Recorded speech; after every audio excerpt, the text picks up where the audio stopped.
So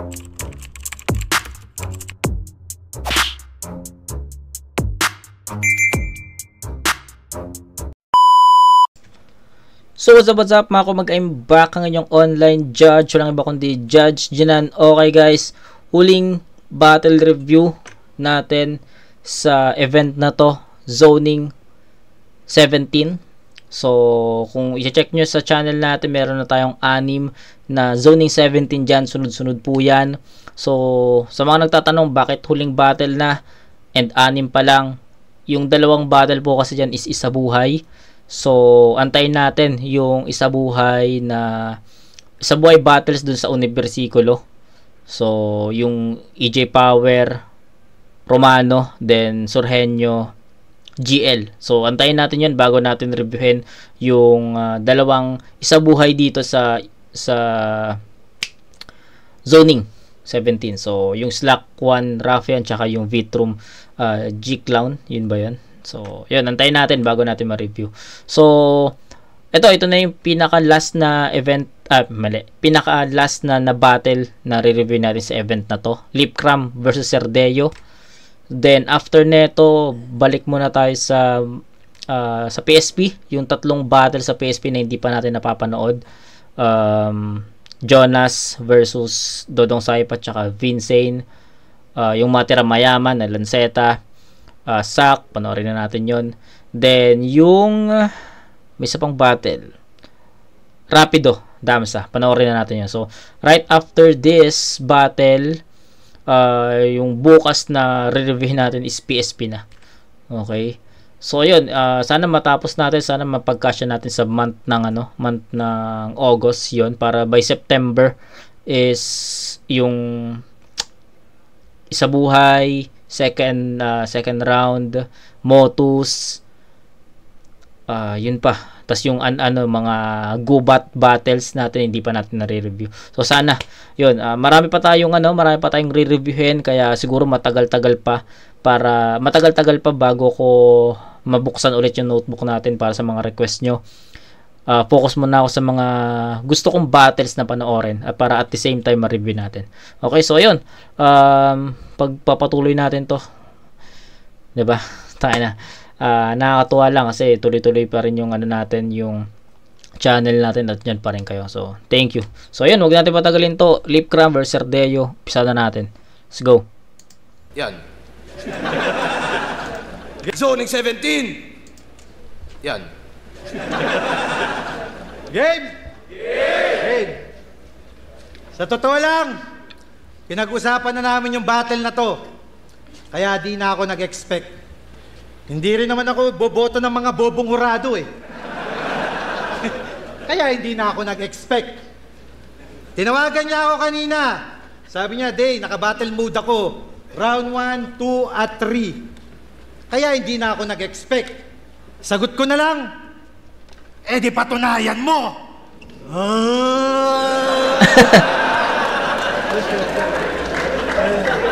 Kasi gusto niya sa battle namin, JS Pram.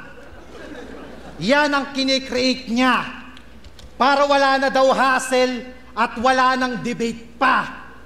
Pero ayaw ko nun. Kahit na mag-hate ka, bakit pa tayo mag-JS Pram? Eh ayaw ko, nakadate ka. What the fuck?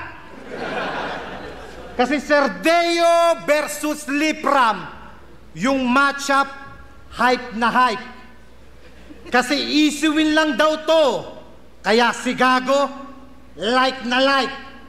Pero magkaiba tayo. Tagilid ka sa akin, side by side. Kasi hindi ko na kayo...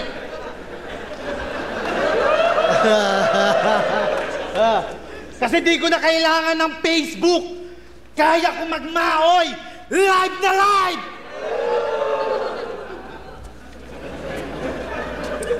Tangina naman, Enigma. Ang pangit ng match-up. Tapos yung mga bouncer, mga judges.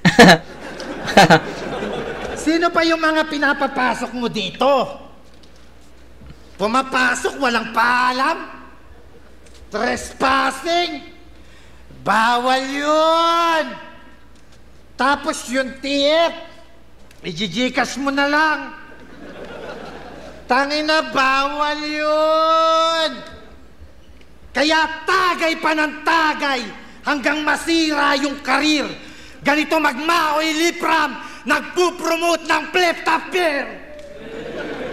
Oh, may nag-iisip ng iriribat. Emar Industria. Kasi, ano ba naman, Boss Enigma? Yung mga panauhin mo, mga bogus.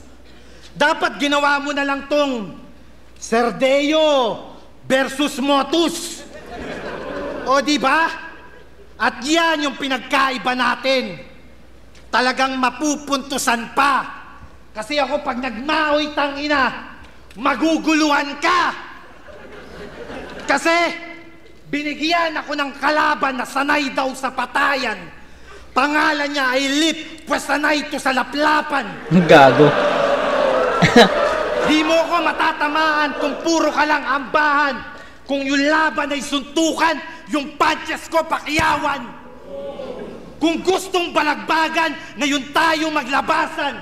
Bawal ang atrasan, dapat matagalan. Alanganin kalagayan, para sa akin ay walayan. Para kamao ng pricing, siguradong nasayaran. Hindi pa ako tapos, lahat ay kaya ko na gagbagayan. Kung gusto mo ng content, di ako kaya na bayaran. Sa init na palaban, pinihit kapalaran. Para kang naghamon ng matador, tapos yung laban ay tadtaran.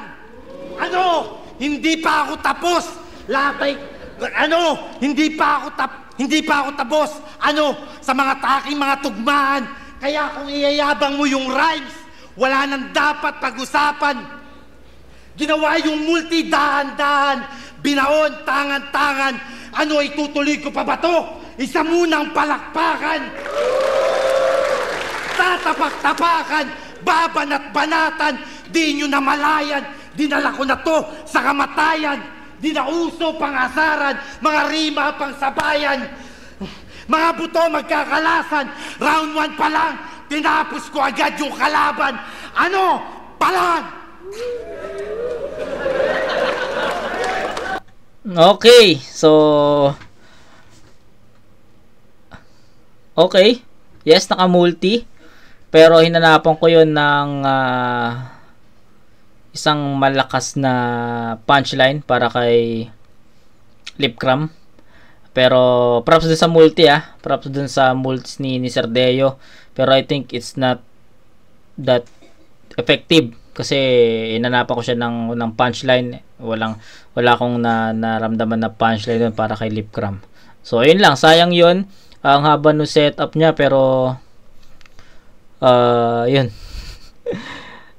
Hindi ko naramdaman yung pinakasuntok niya para kay Lipcram or nasan doon yung pinaka punchline niya para kay Lipcram. So ayun. Prof kay Serdeo. Ang ganda nung real talk, ang ganda yung multis niya. Pero yun lang talaga yung hinahanap ko, yung pinaka punchline niya para kay Lipcram. So hindi siya ganoon kalalim 'di ba? I mean yung lalim na mabigat na punchline yun yung hinahanap ko. Pero yun lang yung masabi ko sa round 1 ni Serdeo. Props, maganda sa tenga yung multis, but yung content medyo hinanapan ko pa na mabibigat na supporting lines doon o yung mga setups. Yan. Wala ba natin, pahinga natin? Ano bet lang yung bagsakan? Di ba'y pambaklaan? Ang lupit mo nang magmulti, parang wala lang. Punches mo pampakyawan? Ano ba yan? Punches mo pakyawan, amoy mo arawan?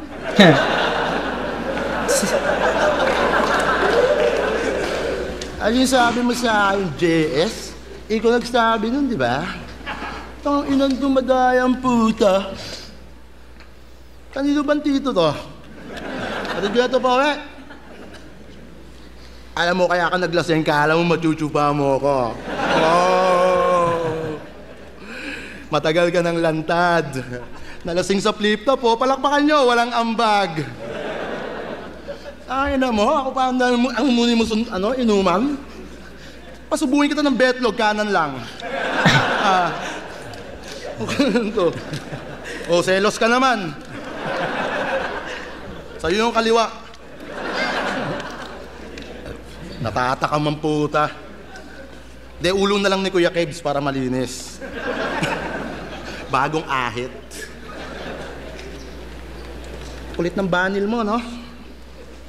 Asteris ang puta. Game. Matagal-tagal na din pala nung ikaw ay nagdalaga. Huling meet namin sa campus, may lungkot siya nadala. Napakarami nang nangyari. Kung babalik natin yung dati, di na yon mahalaga. Ibang klase ka ng babae, ba't nakabihis kang lalaki? Pero kamusta, Barbara? Wala ka na pala sa junk shop? Nalaman ko last week, pag may nagbenta pa naman ng bakal, pagkatapos niyang bayaran, sabay bars, bitch. Alam mo bang matagal kitang hinanap? Nung nawalan na ako ng balita, hinihiling ko balang araw sana, wag na kitang makita. Putang ina mo, ba't kasi sumama ka kay JD? Napaka-boring nung lalaki. Kasi pagkasama mo si JD, batong-bato kayo palagi. Alam mo ba't iniwan kita nung JS Prom? Nag-request ka sa DJ ng Where Ya Prom. Kala niya yata siya main guest. Tapos isasayaw mo ko nun, puta, dun pa sa verse ng The Apex. Ang awkward shit. Nung JS, ikaw lang yung may oiling piss. Yung suot mo pang wedding dress, tas mukha kang magwe-welding best. Kaya na-turn up ako dyan. Napaka-epic, Brad. Paghawak ko sa balakang, may nakapakong welding rod. Kaya nag-walk out na ako, yun ang ending. Ang masakit lamang na part, na may gamit ka ng pang-welding, pero wala pa ring spark. Kasi hindi kita tipo Barbara. Tapos yung mga nangyari, nagagawa mo pang ikalat. Buti nga nakapag-JS ka pa, puta, guard ka nga lang dapat. Tapos sasabihin mo sa akin, mahal mo ko. Kalat na sa municipal ginagawa mo. Na wala kang principal, pati principal tang ina mo, kinakana mo. Di ba kasi nahuli ko kayo ni Mr. Yuson? Sa laboratory ng Agham, sinibak ka niya with Ipikasen para mas lalo mong ramdam. Pagbukas ko ng pintuan, puta, bigla kayong naghang. Bukod tangi mong nasabi, walang iba kundi anghang.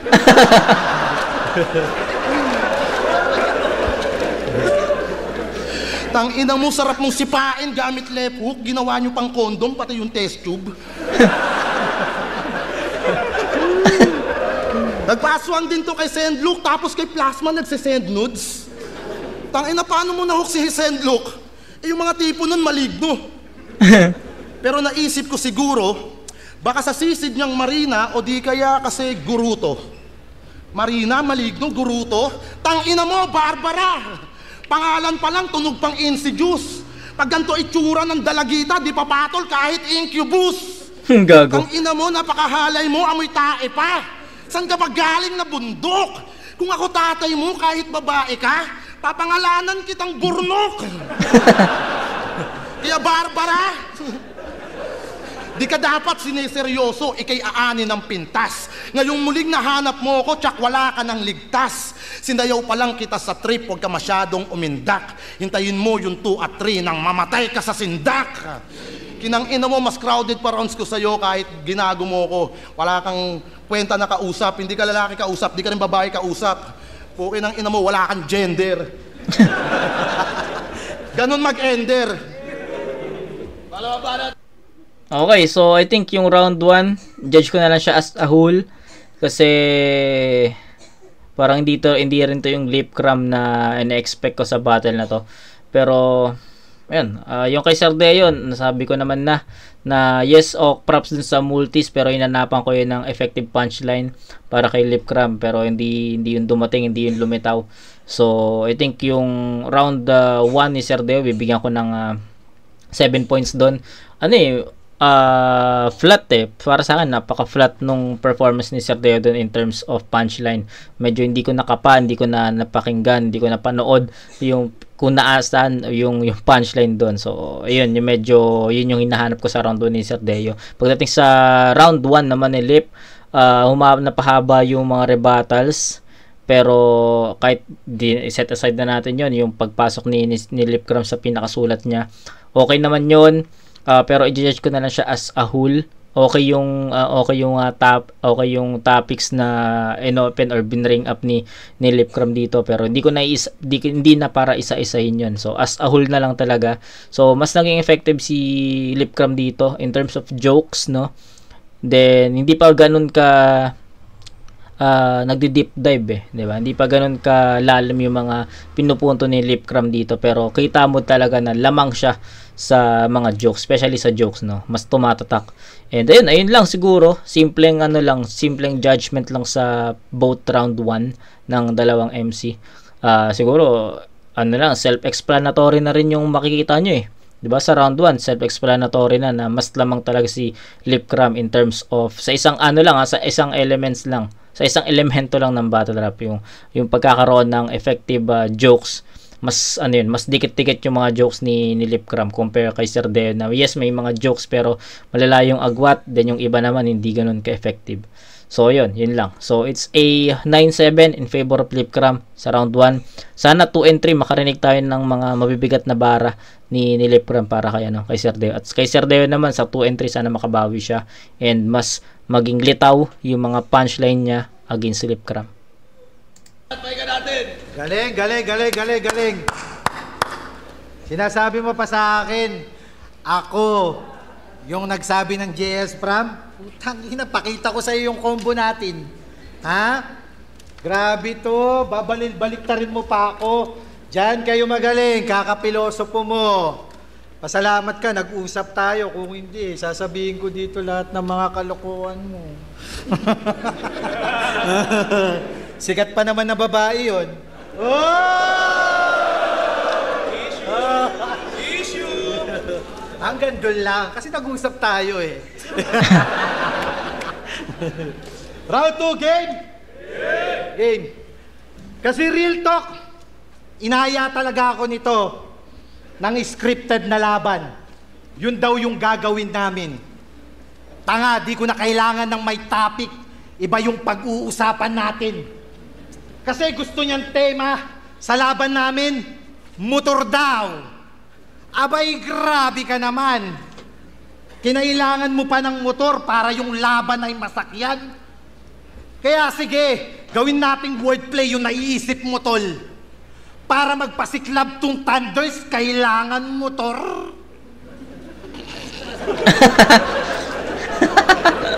Tangina ang baduy. Kaya wag mong tangkain. Ako di ko na kailangan ng motor. Kaya kita nabanggain. Di ba ito yung gusto mo? Ito mismo lumalanding. Kaya tagilid yung motor mo sa akin. Uuwi kang bumabangking. Kasi seryoso na ako ngayon. Kahit nagbibiro pa to. Kasi yung tinatawag yung baliw, yun yung magpapatino sa'yo. Kaya anong iyayabang mo? Karangalan. Yung makalaban ka, nagpapatunay pa to. Nagpapatunay pa to. Feeling mo ikaw yung bumubuhay sa rap battle? Gago, yung rap battle ang bumubuhay sa'yo. Tapos sasabihin mo pa sa amin, mas importante daw yung diskarte kaysa mag-aral. Eh di wow. Sige lang, wala yang kaso. Pero pag nawala lahat sa'yo yung mga to, ako yung may maganda na trabaho. Tinawag niya akong bakla. Kaya malamang papatunayan niya pa. Heto ba? Uhubarin ko na. O baka naman tungkol sa laplapan.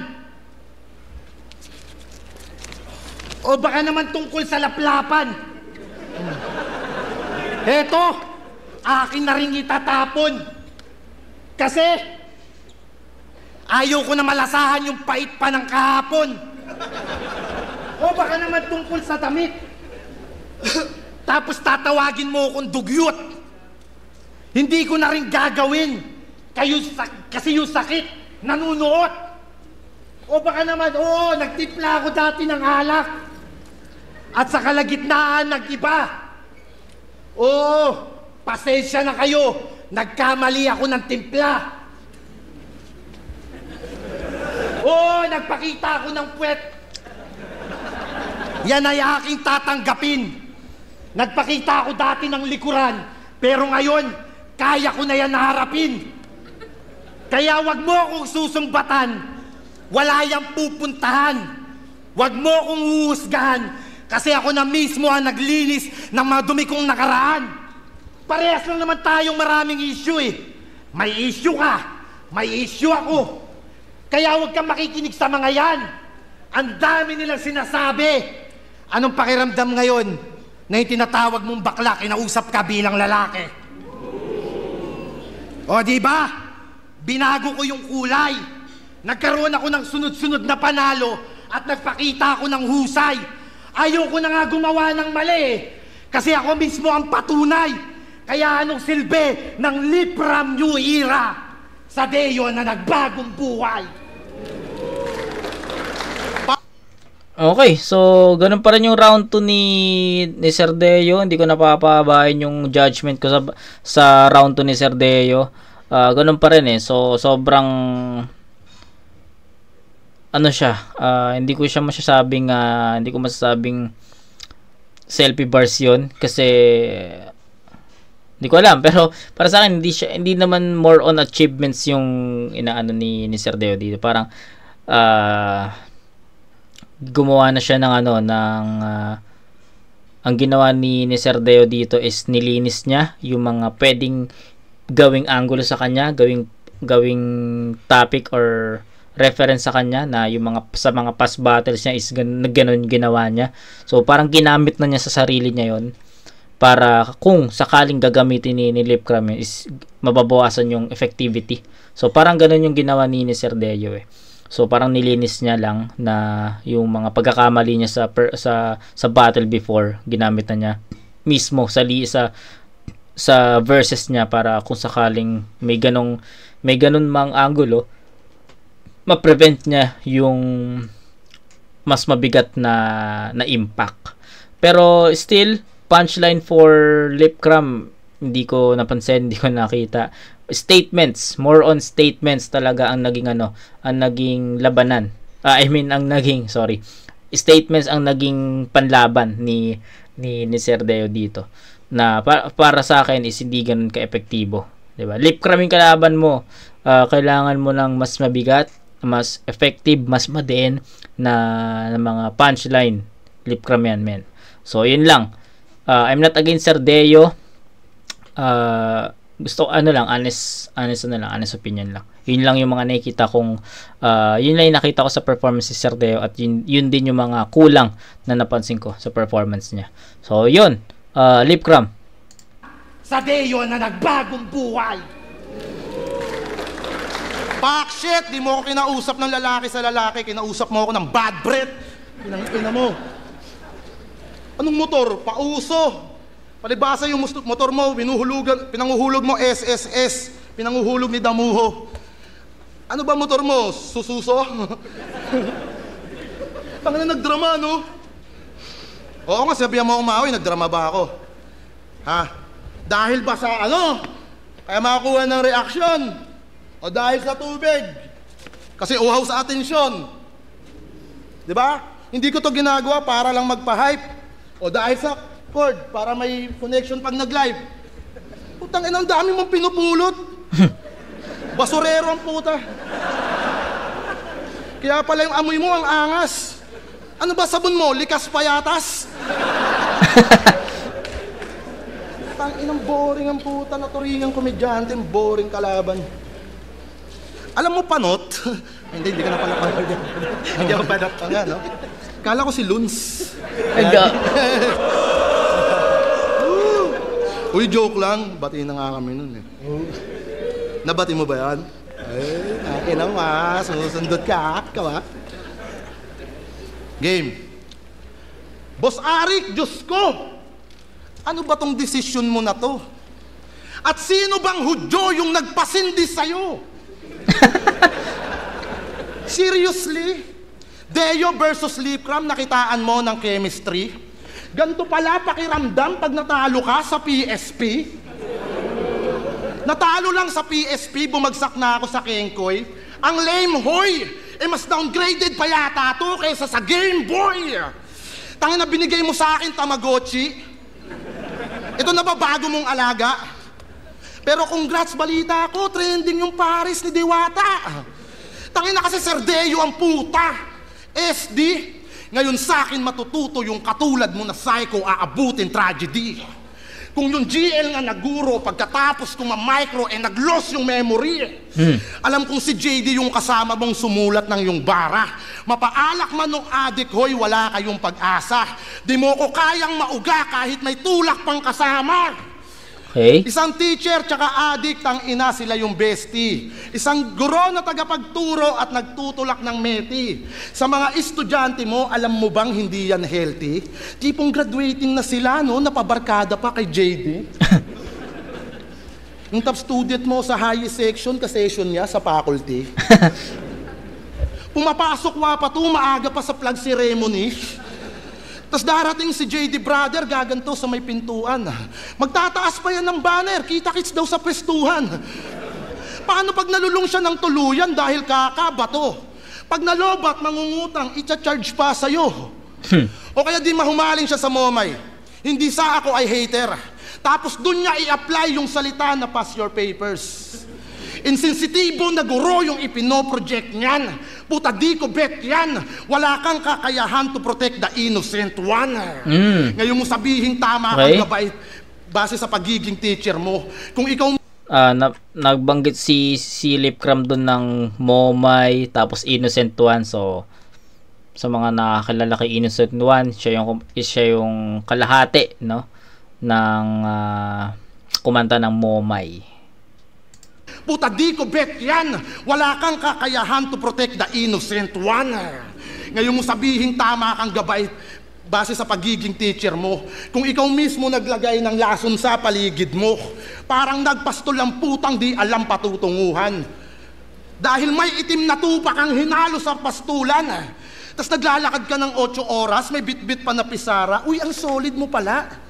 Gago, amat yan ng otab, tas si JD yung kasama. Puta, walk trip talaga. Kasi tumitira yan ng malala bago pa yung bundok tahakin. Okay din yung trip nila, no? Tang ina, taas baba rin. Kaya paano sila maniniwala sa handog mo at paanyaya kung ikaw mismo di marunong pumili ng tamang kasama?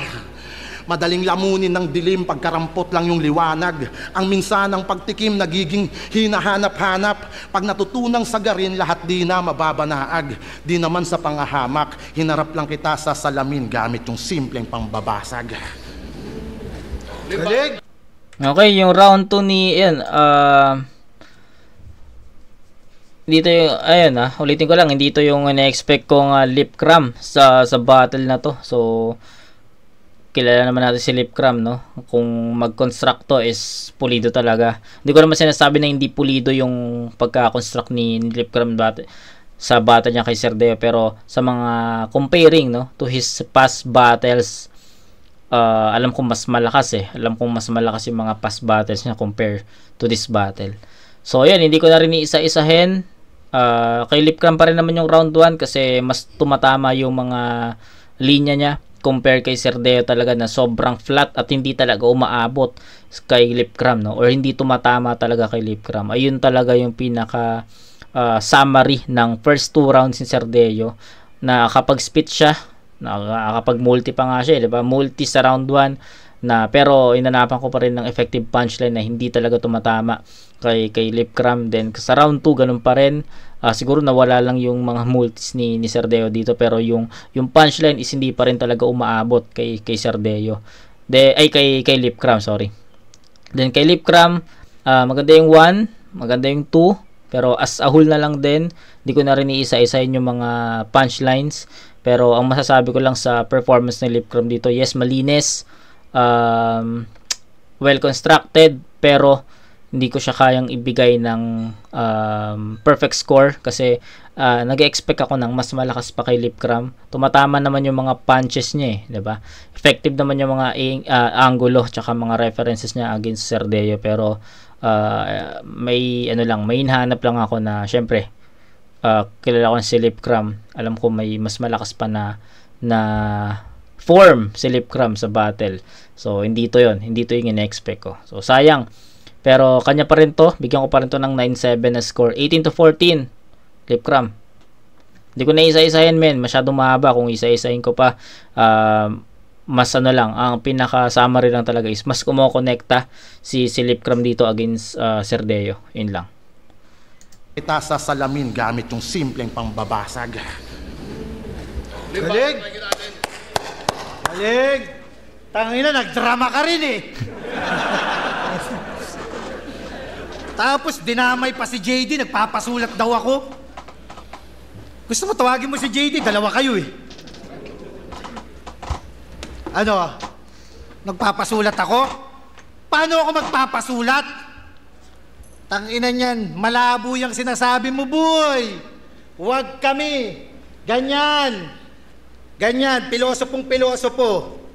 Ganyan yung mga katwiran ng mga hindi nakapagtapos. Gago. Tangina, kaya nga ginawa yung paaralan para mag-aral eh. Putang ina, sinasayang nyo yung pondo ng gobyerno. Mga hayop kayo. Department of Education, di dapat ginawa na lang Department of Discarte. Tangina, gagi. O, round 3 na. Game! Palakpakan naman dyan. Walang halong patawa at walang halong kababuyan. Kaya mali kayo ng inaasahan. Ngayong round 3 mas tutodo. Matamaan na yung matamaan. Kasi napapalibutan ka ng mga peking kaibigan. Kaya dapat mong malaman yung salitang malasakit mas totoo panggaling sa kalaban. Kasi lahat ng maririnig mo sa akin, pawang katotohanan, kahit magtunog sarcastic. Hindi tayo solid, pero hindi kita pinaplastic.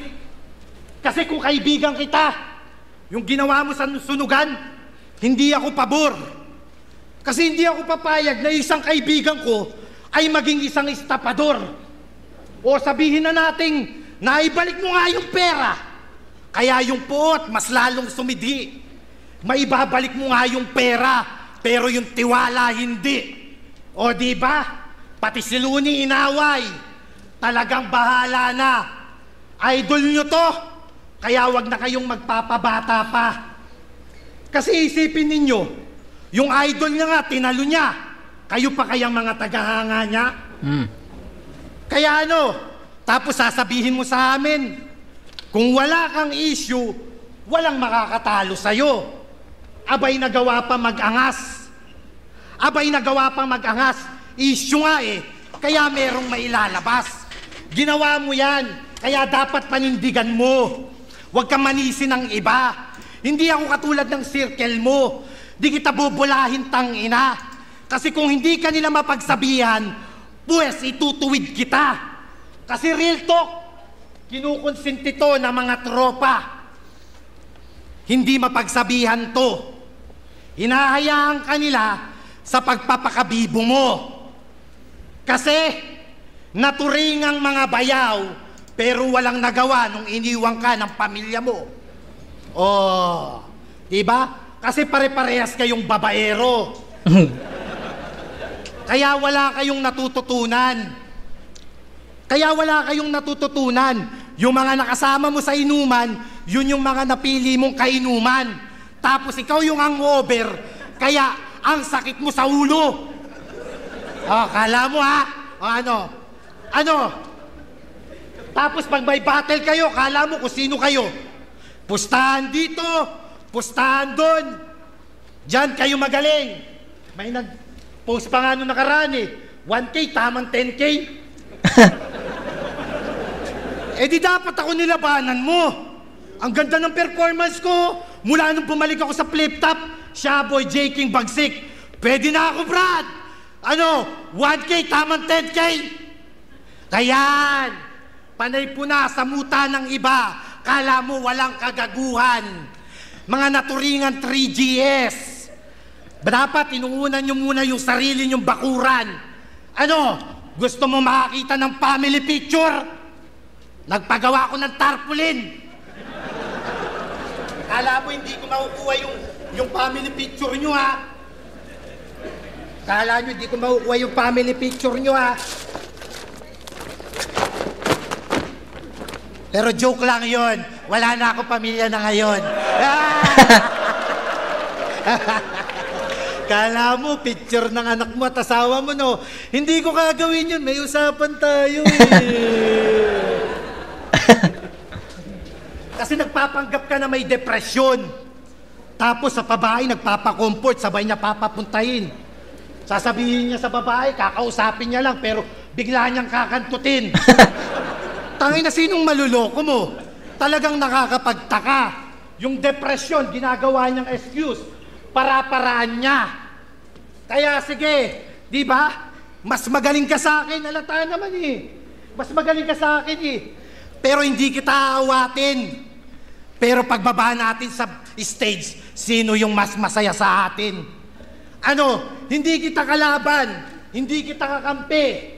Mas malayo ka sa akin. Mas malayo ka sa akin. Pero kung hindi ka nila kayang pagsabihan, ako handa kita nakausapin. Hindi ko na kailangan ng multi, ng bars. Nagbigay ako ng health. Kasi imbis na wordplay, real talk ang kailangan na may problema sa mental health. Kaya ano, marami kang problema, talaga namang nakakaumay. Napapalibutan ka ng mga peking kaibigan, tapos hindi mo alam kung sinong tunay. Itong ginawa natin na battle, hindi ito sukatan ng husay. Pero dapat bago ka muna bumatil, inuna mo muna yung battle mo sa buhay. At last, mahaba ba? Oo. Sinadya ko at mabagal. Kasi bilang isang guro, nagbigay ako ng aral. So, yun lang. Consistency si Sir Deo, 1, 2, 3. Ano talaga? Yun, yung round 3, nilecturean lang niya si Lipcram eh. And kahit na sabihin nating ganun yung nangyari, hindi pa rin inanapan ko pa rin talaga na pinaka malakas na punchline si Sir Deo dito. Syempre, battle rap eh. Kailangan natin makarinig ng solid na punchline dito. Lipcram yan, men. Hindi mo, para sa akin kapag ganun lang yung performance mo, hindi mo matatalo ang isang Lipcram. Pero ang pinakakailangan mo talaga dito, mabibigat na punchline, madidiin na haymaker, 'di ba? Yung alam mong mauuga si Lipcram sa ganung mga anggulo. Pero yung pinakita ni Sir Deo is feeling ko wala siyang planong manalo dito, no? Kumbaga lang, perform, may gusto lang siyang sabihin kay Lipcram, parang ganun lang. So yun, 21 points para kay Sir Deo, all 3 rounds 7, bigyan ko na 7 yan. Si Lipcram meron siyang 9 and 9, round 3. May napulot kayong aral? Press 1, kung may napulot kayong aral. Tanginan to, anong peking depression? Yan, sabi ko sa'yo, kakasama mo kay Poison. Gago ka. Tapos binupo namin sa sunugan. Isa ka nga doon sa galit, dude. Di ba yung laban natin doon sa sunugan, yung tiniip sa'yo, relief goods? Tangina mo, wag ka na magsinungaling, diwata.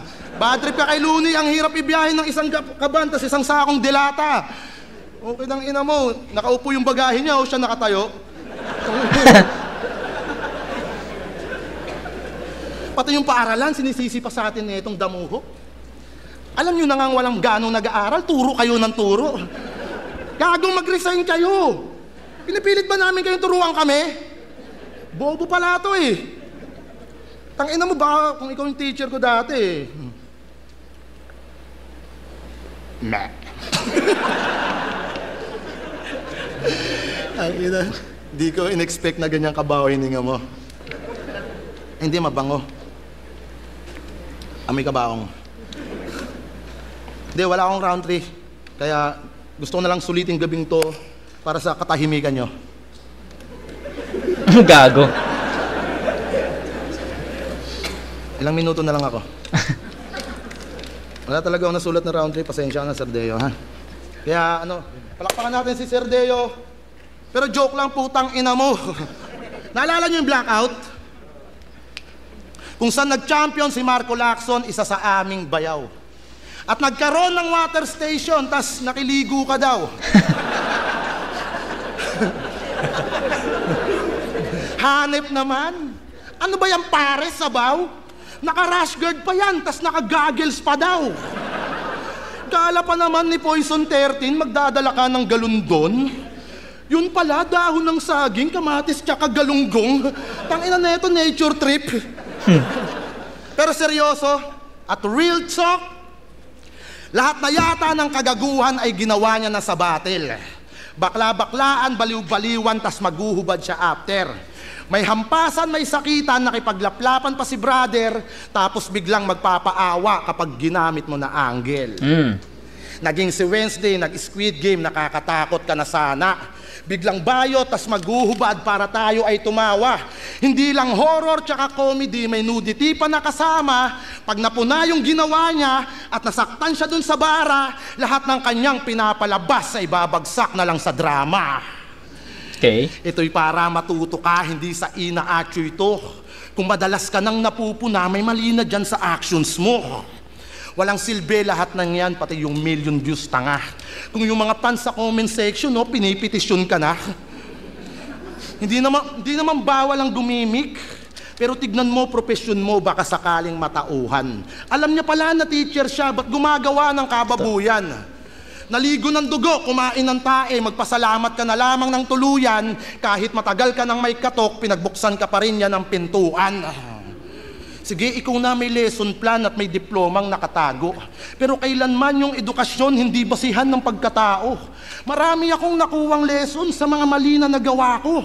At maraming magandang nangyari sa buhay ko nang hindi rin nakaplano.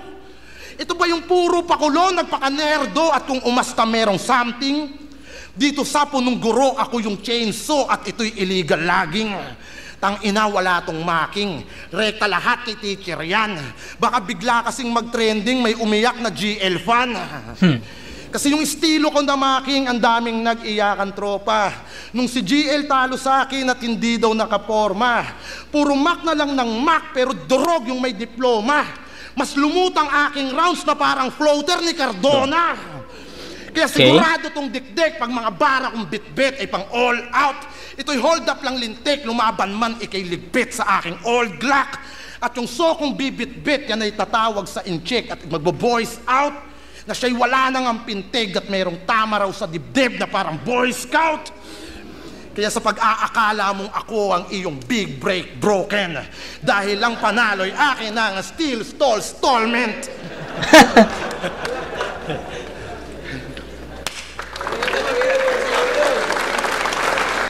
So, yung ang ganda ng laro niya dun sa tama raw, no? Tama raw. Tapos ginamit na naman yung yung broken. Ito yung strongest round ni Lip Cram for me. Ito yung hinahanap ko na Lip Cram, pero hindi pa ito yung totally na kaya niyang ipakita sa atin. Maraming malalakas na battles si Lip Cram ng mga nakaraan na na-review natin, pero sa battle na to, ito yung pinaka nagustuhan kong round niya. 1 and 2 medyo medyo magaan pa yung mga sulat niya doon, magaan pa yung mga punches niya, pero pagdating sa round 3, ito na yung masasabi ko na pinaka effective, pinaka mabigat, pinaka madiin na nasulat niya para kay Sir Deo. So ito yung pinaka nagustuhan ko, pinaka mas may story, pinaka mas entertaining references. Nagustuhan ko yun, kaya nakinig na lang talaga ako. Although sa kanya naman na talaga yung battle, first 2 rounds pa lang sa kanya na, pero yung round 3 gusto ko man magpause sana ako para mag-explain ng mga linya na nagustuhan ko, pero pinili kong hindi na para magtuloy-tuloy. And basta deep inside, mas nagustuhan ko tong round 3 ni Lip Cram, kaya bibigyan ko ng 10 puntos yun. Mas madiin, no? Yun, 9, 9, 10, 28 to 21, all 3 rounds, Lip Cram. Gawin lang kasimple, hindi na natin papaabahin to. Flip top, Zonic 17, Sir Deo vs. Lip Cram, mag-iis pang beses para sa kanilang pareho. Ang boto ng murado, 5-0, mag-iay para kay Lip Cram. shoutout na palagi, Flip Top, sa Enigma, at syempre sa lahat ng mga kapwa ko MC, mga crowd na nagsipunta. At syempre kay Coach, ayun, tropa, sumuporta kay Angelo, at sa lahat ng Team Pinsan, Urban Gali. Yun, shoutout kay Desmal sa lahat ng mga pumunta. Thank you so much. Flip Top, thank you. Si Judge binoto ko si Lipcram, round 1 Lipcram, round 3 Lipcram, round 2 Tay. Gusto ko lang bigyan ng props, literal na props, yung second round ni Serdeo. Ang ganda ng konsepto niya, pero pwede na siya, sana siya manalo doon, kaso ang galing ng mga rebuttal ni Lipcram in character pa, so in theme, so Lipcram. FCD, di ko alam kung di na ako updated na, pero di na pala, seryoso na pala si Deo, no? Tawag dito. Pero naiintindihan ko naman, ewan ko lang, sa tingin ko, ito yung para sa akin, ito yung pinakamalakas na Deo. Kaso, mas effective talaga all 3 rounds si Lipcram. Sa tingin ko, hindi pa nga tinodo ni Lip yun eh. Sa tingin ko, pag in-zone si Lipcram, isa siya sa pinaka mahirap talunin na MC. Kaya congrats kay Lip. Ayan. Props kay Deo. Nagland naman yung mga punches ni Deo, pero iba talaga si Lipcram. Mas marami na siyang punches, tapos mas nag-knockout pa yung mga punches na mas devastating kumbaga. So yun, round 1, 2, 3, Lipcram. Okay sana si Sir Deo, so ang ikli ng setup, tapos ang haba ng punchlines. Kaya mas lumalanding yung materials ni Lipcram, kaya Lipcram. Ayun, binoto ko si Lipcram, masanda siya, at mas nagustuhan ko yung material niya kumpara kay Deo. Ayun lang, Lipcram. Ayun, so mas pinasimple na lang din ng mga judges, no? Kasi sabi ko nga, self-explanatory na yung battle. Kumbaga, kung papanoorin nyo siya ng tuloy-tuloy, makikita nyo talaga kaagad kung sino yung lamang sa battle na to. So, ayun lang, yun lang naman eh. That's the summary of this battle. All 3 rounds, per round makikita mo talaga na lumalabang si Lipcram, and based sa perspective ko, or kahit sa perspective nyo rin, no, mas lamang si Lipcram sa iba't ibang elements ng na pinakita niya sa battle na to. So yun, Lipcram, no, all 3 rounds, yun lang. Yung kita nyo rin yung mga judges, no, hindi na rin masyadong nag-explain kasi yun nga, kitang-kita naman Lipcram all 3 rounds. So yan, yes, tapos na tayo, and punta tayo sa PSP Entertainment. I-judge na natin yung tatlong battle na hindi pa natin napapanood sa sa event na yun, no, yung PSP Gapo ata yun eh, tama ba? PSP Gapo. So hindi ko na malala kung PSP Gapo yun, basta yung tatlong battle doon, panoorin natin yun. Okay, so kita-kits tayo doon mga kumag. Peace out.